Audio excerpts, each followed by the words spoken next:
예, 성도님들 한 주간 잘 보내셨습니까? 가을이 성큼 다가왔습니다.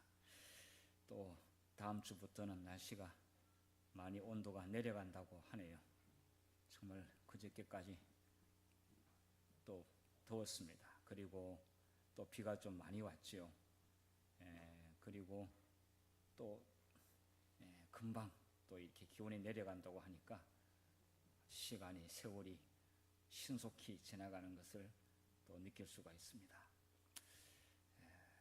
그렇지만은 우리는 변함없는 하나님의 돌보심과 사랑과 또 우리에게 계속적으로 권면해 주시는 그 음성을 듣고 그분께 우리의 삶에 초점을 맞춘다면 시간은 하나님의 영역이기 때문에 그분께서 가장 선하게 저희들을 인도하시리라고 믿습니다. 자, 오늘은 내일 공부 가운데서 어느 한 부분의 내용을 가지고 제가 좀 오늘 말씀을 드리고자 하는데요. 오늘 드릴 말씀의 제목은 요단강 너머라고 하는 그런 부분에 대해서 좀 말씀을 드리겠습니다. 우리가 이 강을 건넌다고 하는 것은 역사적으로 굉장히 중요한 의미가 있습니다. 탈북자들이 두만강을 건넜다. 이 말은 그들의 1차적인 죽음의 사선을 넘었다. 6.25 때 한강을 넘었다. 그것은 또 새로운 국면을 맞이하면서 중요한 지점을 통과했다는 그런 의미도 되겠고요. 성경 가운데서 이 강을 건넜다고 하는 것도 굉장히 중요한 영적인 의미가 있습니다. 자, 그런데 제가 성경 말씀을 하기 전에, 요단강 이야기하기 전에 혹시 루비콘 강을 건넜다고 하는 로마 시대 이야기를 여러분 들어본 적이 있으십니까? 루비콘 강을 건넜다고 하는 것. 안 들어보지는 않으셨을 겁니다. 혹시 그러면은 주사위는 던져졌다. 이 말을 들어본 일은 있으십니까? 네. 우리가 흔히 어떤 토론을 하게 될 때 의장님, 이미 루비콘 강은 건넜습니다. 이렇게 말할 때 무슨 의미인지 아시죠? 돌이킬 수 없는 상황으로 이미 지나갔습니다. 현재 이 문제는 돌이킬 수 없는 국면으로 접어들었습니다. 그런 의미와 같습니다. 자, 그래서 제가 이 역사적으로 유명한 이 루비콘 강 건넜다고 하는 것은 어디인지 좀 보여드린다면요.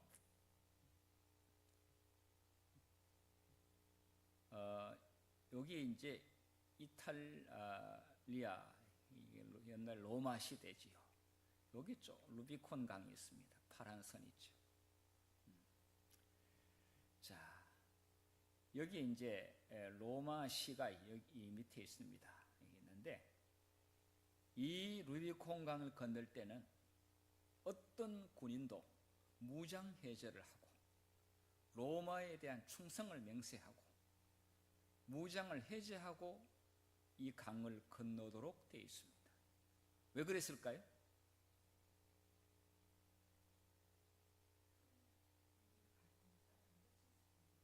그렇죠. 예. 이게 로마 황제가 자기의 적수가 로마시로 황제가 살고 있는 궁전으로 무기를 들고 누군가가 쳐들어온다면 굉장히 위험하기 때문에 이 루비콘 강을 경계선으로 해서 이 안쪽으로는 절대로 무장을 해서 군인들이 들어오지 못한다. 법을 정해놨어요. 법을 정해놨어요. 율리어스 케사르가 무장하고 넘지 말아야 할 루비콘 강을 건넜습니다. 그래서 이 안에 있던 원로원과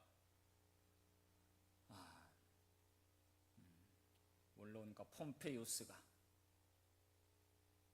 케사르 루비콘 강을 건너지 마라, 이렇게 이야기했어요.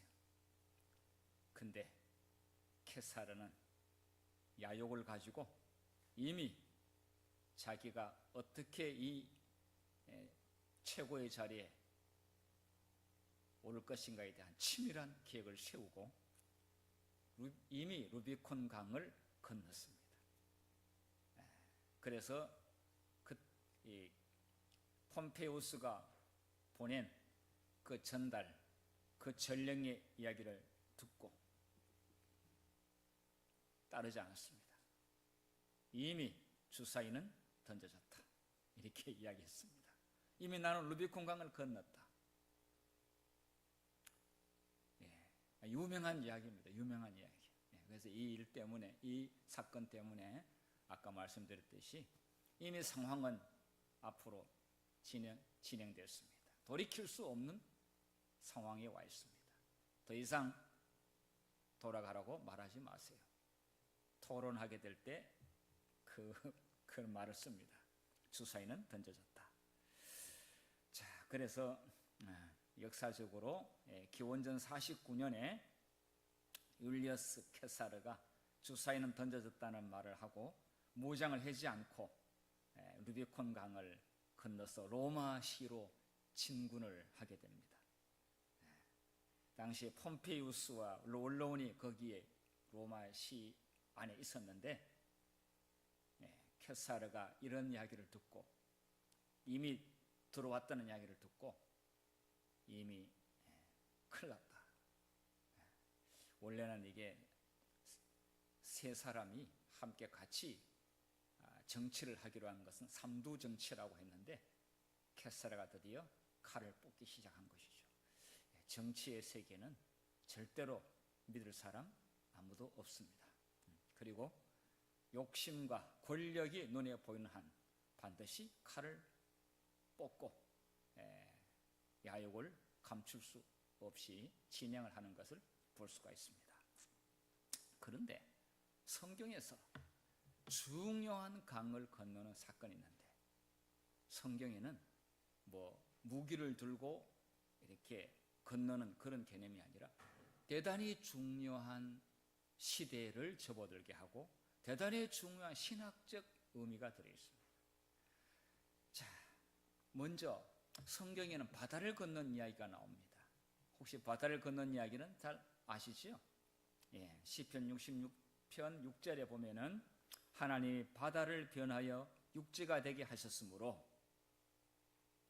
무리가 걸어서 강을 건너고, 앞에 바다를 변하여 육지가 되게 했다 했고 뒤에는 강을 건넜다 이렇게 나오는데, 이것은 홍해의 사건과 요단강 사건을 같이 이야기를 하고 있는 것입니다. 같이 이야기를 하고 있어요.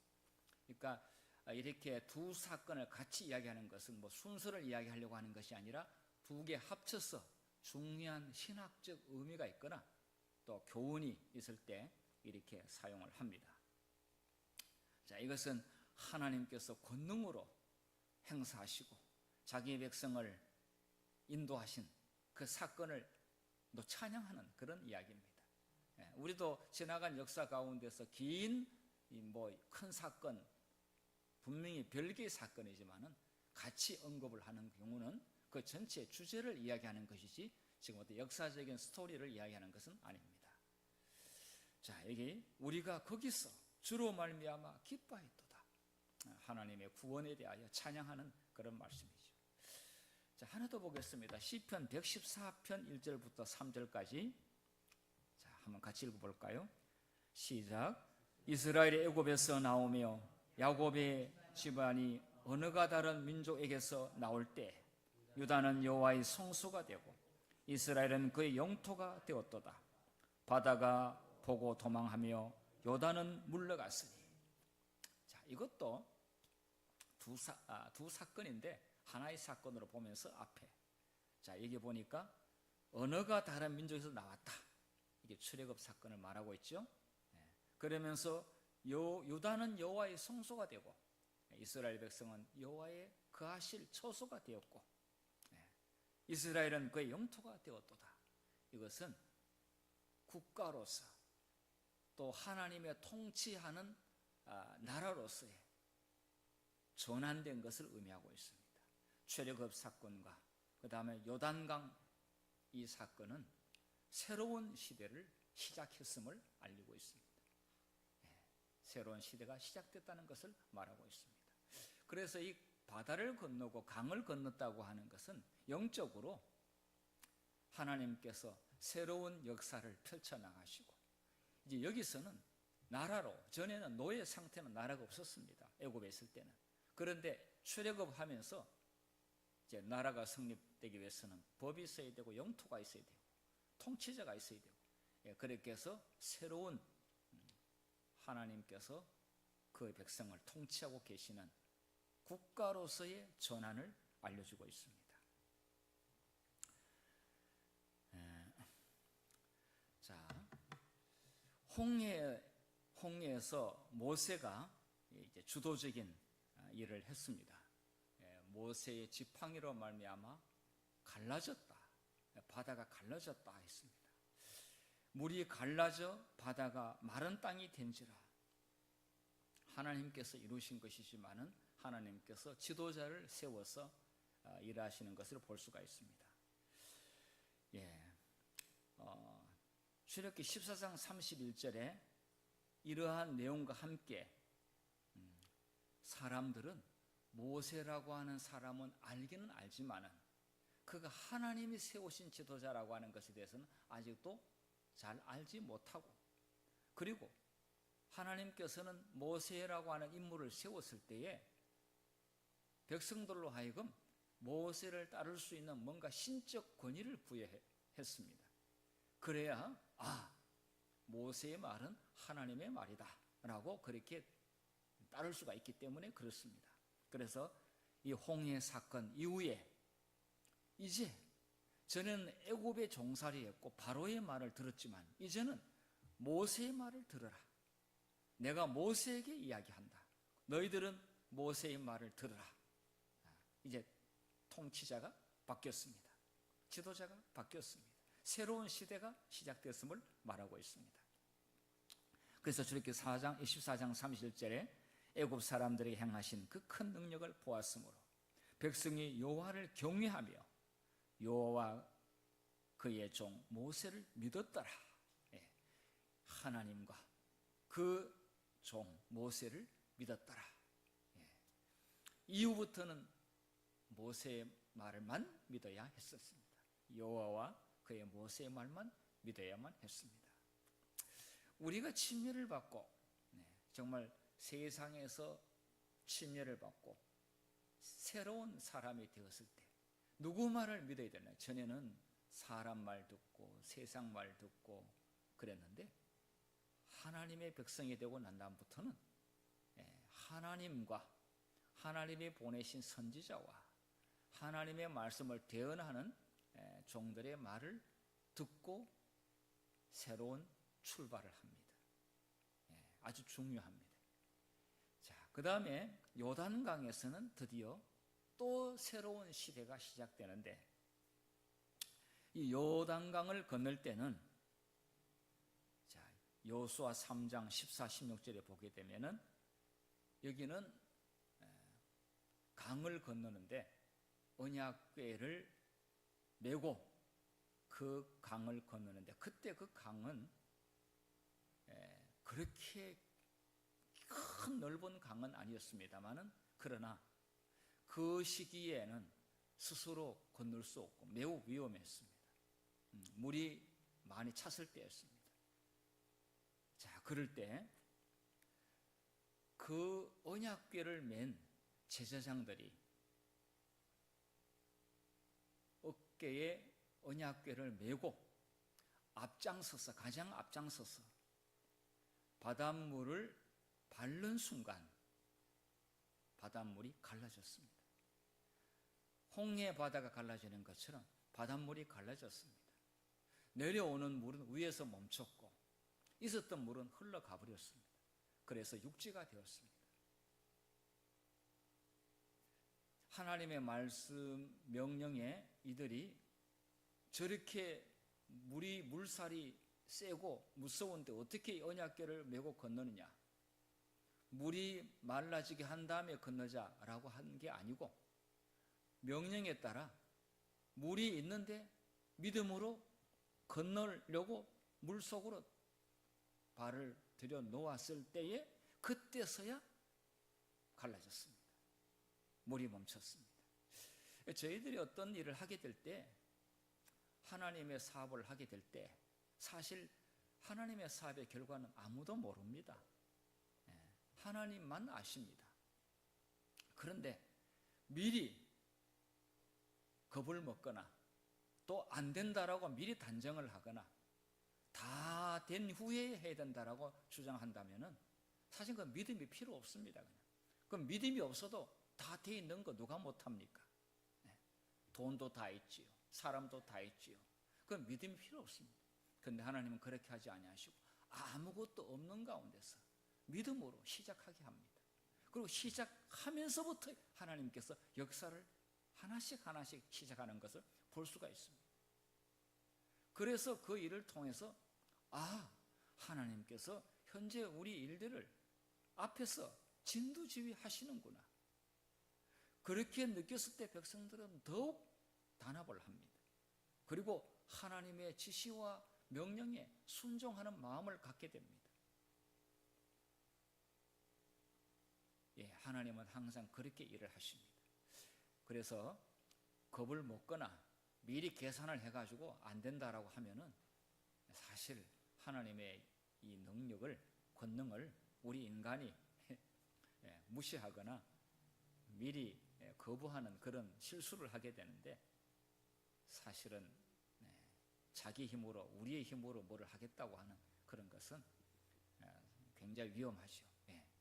자, 그래서 이때 요단강을 건널 때 이 일을 건너고 난 다음에 마른 땅으로 건너간 이후에 여호수아 4장 13절에 백성이 그를 두려워하기를 모세를 두려워하던 것 같이 하였더라. 이제 이때 모세는 없습니다. 모세는 죽었어요. 느보산에서 죽었어요. 여호수아가 후계자가 됐어요. 여기 이 말씀을 하게 될 때 여호수아 4장에 모세를 두려워했던 것처럼 여호수아를 두려워했다. 이 말은 역시 모세와 같은 그러한 이 지도력, 또 그 다음에 지도자의 어떤 그 권위를 하나님께서 여호수아에게 부여하신 것을 볼 수가 있습니다. 여호수아는 이제 가나안 정탐, 또 가나안 정복 이 사업에 하나님께서 부름을 받았습니다. 자, 그렇기 때문에 여러분, 전쟁에는 목숨을 걸고 하는 게 전쟁이지, 전쟁은 뭐 병정놀이도 아니지 않습니까? 그리고 뭐 다 결과 알고 전쟁하는 사람 누가 있습니까?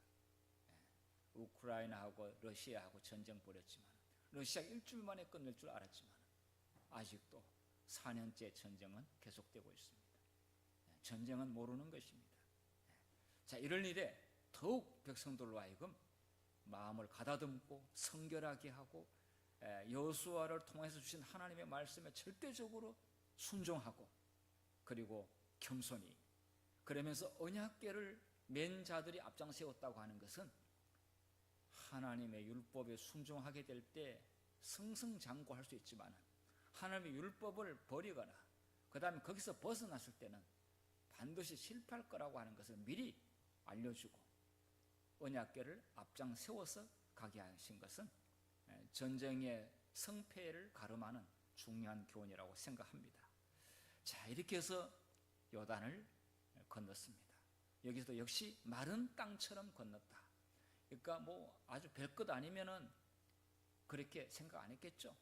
그런데 정말 이것은 하나님께서 홍해를 가르듯이 이 백성들을 인도하고 계신다는 사실을 확신하는 그런 사건이었기 때문에 그 건너고 난 다음에는 전부 다 여호수아를 잘 따르게 됩니다.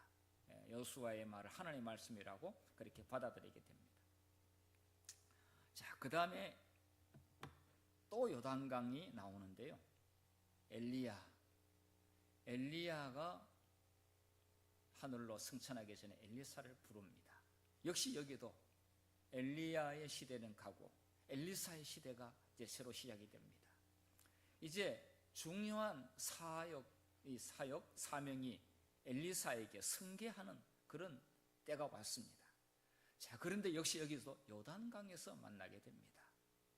열왕기하 2장 7절 8절에 보게 되면은 두 사람이 요단강가에 서 있었습니다. 엘리야가 겉옷을 가지고 말아서 옷을 말아 가지고 물을 치매 물이 이리저리 갈라지고 두 사람이 마른 땅 위로 건너더라. 여호수아가 했던 똑같은 일이 여기서도 일어나게 됩니다. 사실 이런 표적과 기적은 하나님께서 대단히 중요한 의미를 가지고 있기 때문에 이렇게 하시는 겁니다. 그냥 단순한 기적을 뛰어넘는 중요한 의미가 있습니다. 잠시 이게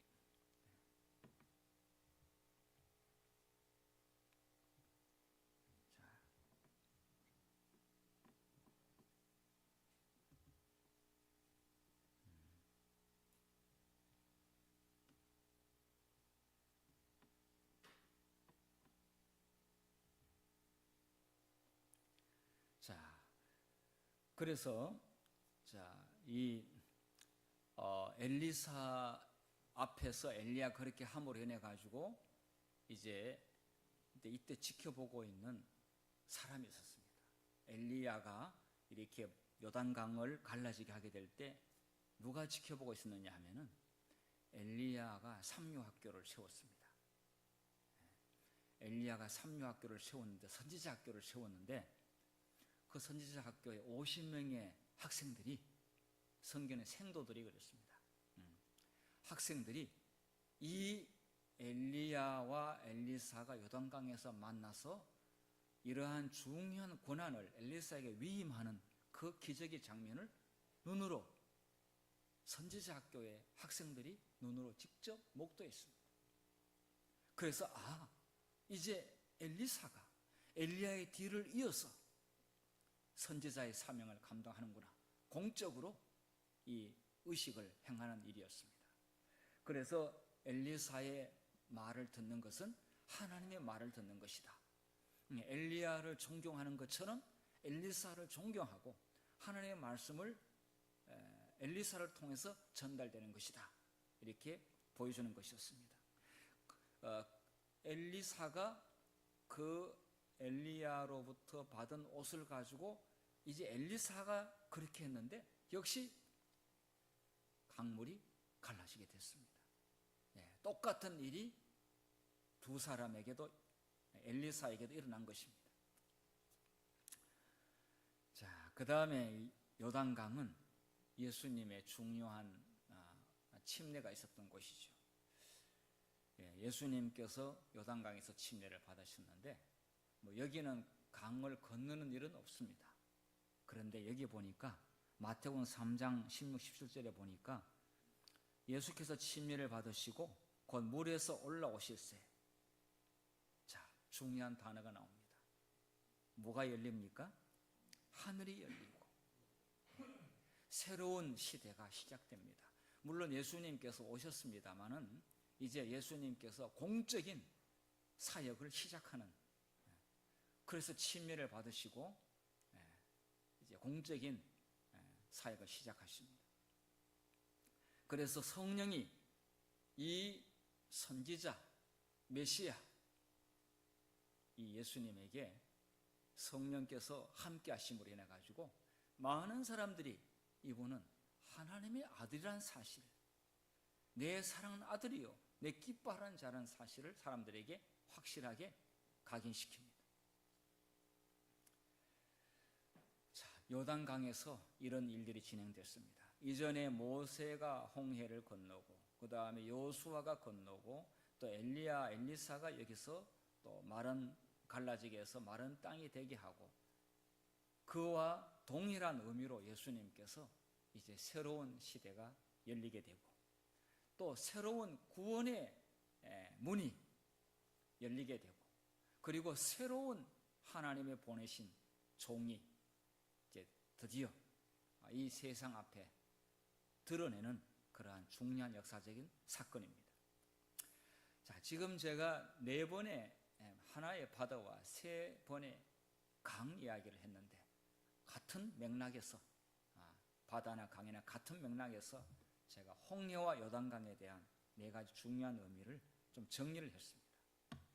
이렇게 제가 정리를 했습니다.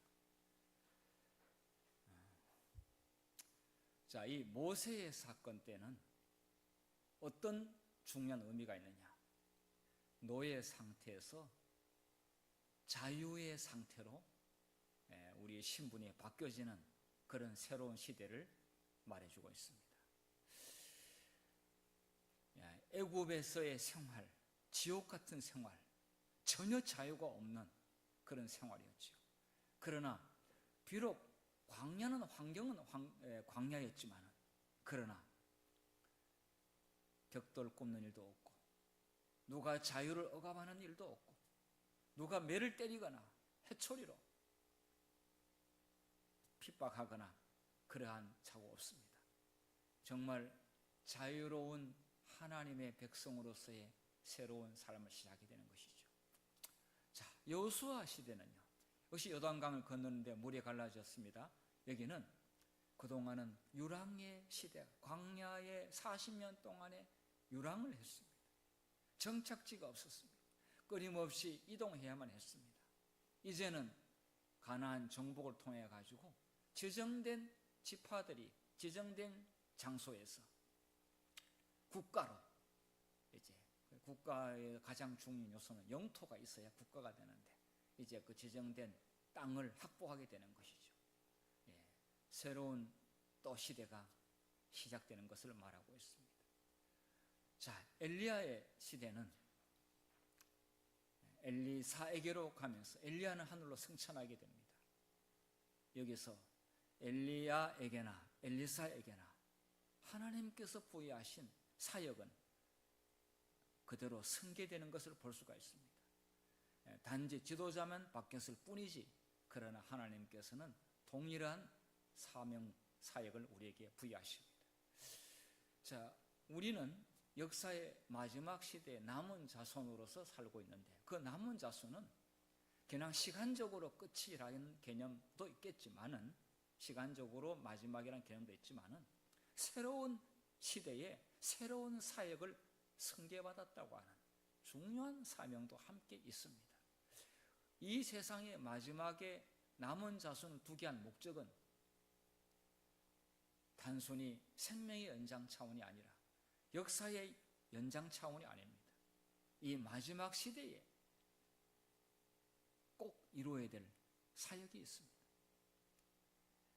그것은 새천사의 기별을 온 세상에 전파된 후에야 이제 마지막 이 지구의 마지막 예수님의 재림이 이 땅에 임한다고 하는 그러한 중요한 역사적 사명을 띠고 남은 자손이 있는 것입니다. 그냥 남은 자손이 아니죠.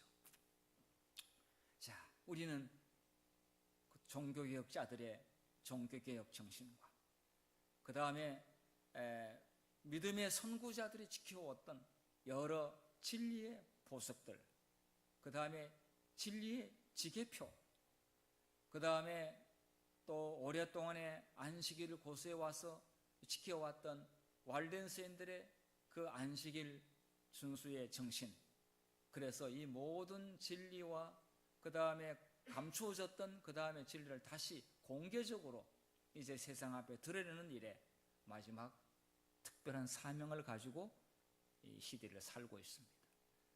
자, 그렇기 때문에 엘리야에게나 엘리사에게 주어졌던 동일한 표적과 기적이 마지막 남은 자손들에게도 이어진다는 것을 우리에게 말해주고 있습니다.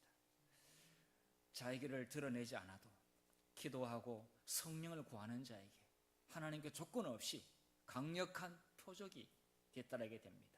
예수님께서도 말씀했습니다. 내 이름으로 기도했는데 병이 낫고, 내 이름으로 뱀을 집었는데도 물리지 않고, 내 이름으로 하나님께 구하는 자 다 들어주신다고 그렇게 했습니다.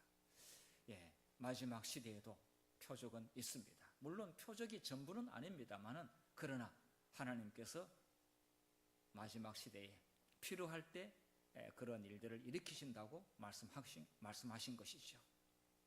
이제 예수님께서는 요단강에서 침례를 받으시면서 하늘이 열렸고, 이제 하나님께서 보내신 성령이 예수님과 함께 있습니다. 그리고 예수님께서 하늘로 올라가셨습니다. 그러나 지금도 여전히 하늘은 열려 있습니다. 하늘 성소가 열려 있습니다. 하나님의 보호자가 열려 있습니다. 하나님의 남은 자손들에게 하늘의 보호자를 공개했습니다. 그리고 성령을 이 땅에 부어주시기로 약속했습니다. 그래서 예수님은 모든 구약 성경에 있는 모든 예언들이 성취되는 표징이 되었습니다. 모든 사건은 예수님에게 연결되어 있습니다. 자, 그래서 우리는 예수님을 통해서 이제 첫째로 은혜의 안식에 들어가게 됩니다. 우리의 마음에 하나님이 통치하신 은혜의 왕국에 백성으로서 들어가게 되는 것이죠. 그리고 예수님 재림하면서 영광의 왕국에 우리는 들어가게 되는 것이죠. 그냥 궁극적인 안식에 들어가게 되는 것입니다. 히브리서에 보게 되면은 하나님의 백성들이 안식할 때가 남아있도다 이렇게 말씀했어요. 그것은 이제 예수님으로 말미암아 우리는 은혜의 안식에 들어가게 됩니다. 그래서 안식일은 그 은혜의 안식에 더욱 맛보기, 가장 상징적인 그런 개념으로서 우리가 안식일을 성수하고 있습니다. 우리 재림 성도들에게는 다른 교인들에 비해서 특별한 은혜가 주어졌습니다. 하늘 안식을 미리 맛볼 수 있는 이 예표인 안식일에 은혜의 안식에 들어가는 축복을 누릴 수 있도록 저희들을 부르신 하나님께 우리가 감사드려야 되겠습니다. 자, 이제 제가 이렇게 정리한 걸 보면서 그 성경의 그 강이라고 하는 것, 또 바다를 건넜다고 하는 것, 이 물이 말랐다고 하는 것은 새로운 신분의 변화와 또 새로운 우리 시대를 또 시작하고 새로운 사역이 시작되고 또 새로운 우리 은혜의 안식으로 들어가게 되는 사건이 그 강의 물이 갈라지는 사건을 통해 가지고 연결되는 것을 볼 수가 있습니다. 자, 그래서 제가 제 나름대로 이렇게 좀 했습니다. 새로운 삶으로, 새로운 세대로, 모세 때는 새로운 삶으로, 여호수아 때는 새로운 세대로, 광야에서 나왔던 세대는 거의 다 죽었습니다. 이제는 가나안 땅의 새로운 정복 사업과 함께 새로운 세대가 등장합니다. 자, 이제 엘리야의 새로운 사역으로, 마포교회의 새로운 사역으로 새롭게 도약할 필요가 있습니다. 자, 이제 예수님을 통해서 새로운 안식으로 우리는 들어가는 경험을 할 필요가 있습니다. 예수님을 진정으로 만나고 예수님을 사랑하는 백성은 이 지상에서도 새로운 안식에 들어갈 수 있는 특권을 누리게 될 줄로 믿습니다. 오늘 이 저녁에 내일 이런 내용을 다 다룰 수는 없겠습니다만은 제가 한 부분적인 내용을 가지고 저 나름대로의 또 이렇게 정리를 해보았는데요. 우리 안식일 맞이해서 마포교회 모든 성도님들이 더 새로운 시대에 새로운 사역을 가지고 새로운 안식에 들어가서 하나님과 함께 풍성한 은혜를 누리게 되기를 바라면서 말씀을 마치겠습니다.